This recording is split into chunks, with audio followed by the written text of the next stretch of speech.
The 20th, and the last in my list of the most common questions asked by non-Muslim is that if Islam is the best religion, then why you find most of the terrorists are Muslims, most of the robbers are Muslims, most of the people who cheat are Muslims? Why? If Islam is the best religion, then why do you see that the Muslims are the worst? The reply to this question is that one of the major factors for this impression that all the terrorists are Muslims, the impression that most of the people who cheat are Muslims, the most of the people who bribe are Muslim, is the media. And about 5 years back, when I was called Dubai Holy Quran International Award for the second time, under the patronage of Sheikh Muhammad bin Rashid Al Maktoum, I had given the talk on my second day, Media and Islam, War or Peace. And I described in detail what is the strategy of the media to malign Islam. And I also gave a talk, Islam, the solution to the problems of humanity. The media says Islam is a problem for humanity. Actually, Islam is the solution for the problems of humanity. That's why the tagline of the Peace TV is the solution for humanity. That means Islam is the solution for humanity. What does the media do? Time will not permit me to give in detail. I'll just wind up my answer in a couple of minutes. What does the media do? Media picks up the black sheep of the community and they portray as though they're exemplary Muslims. See, we have black sheep in the community. We do have many Muslims who are namesake Muslims. They aren't practicing Islam. They pick them up and they portray as though they're exemplary Muslims. Many a time the media, they quote something of the Quran, they quote out of context. Whenever they get information, they malign the Muslims. For example, we know in 1996, the Oklahoma bombing, at that time, it was the biggest attack on American soil. More than 100 people were killed, 166 people were killed. It came as headlines, Middle East conspiracy, Middle East conspiracy. Muslims to blame, Muslims to blame. Headline for days and weeks together. Later on, when they came to know it were 2 American soldiers, it comes once and vanishes.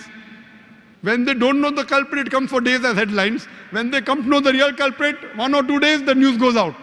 Why? In India, we have 50-year-old Muslim Arab marrying an 18-year-old girl, headlines.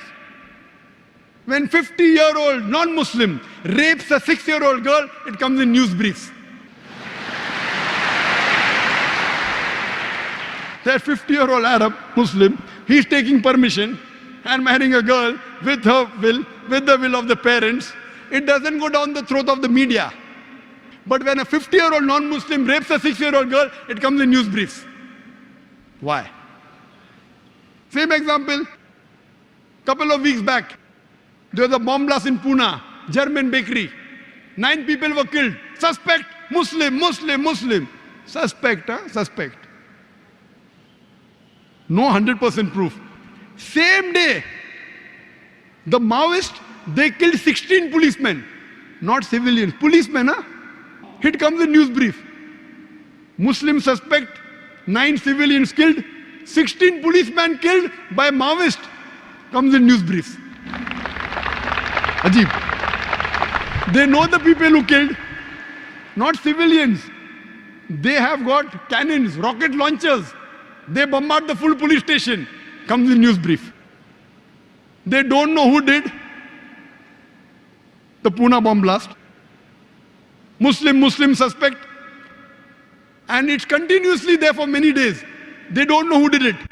Who they know did it because it's a Maoist, communist, non-Muslim, news briefs. Or maybe front page, some papers, but below. And it vanishes out of the media.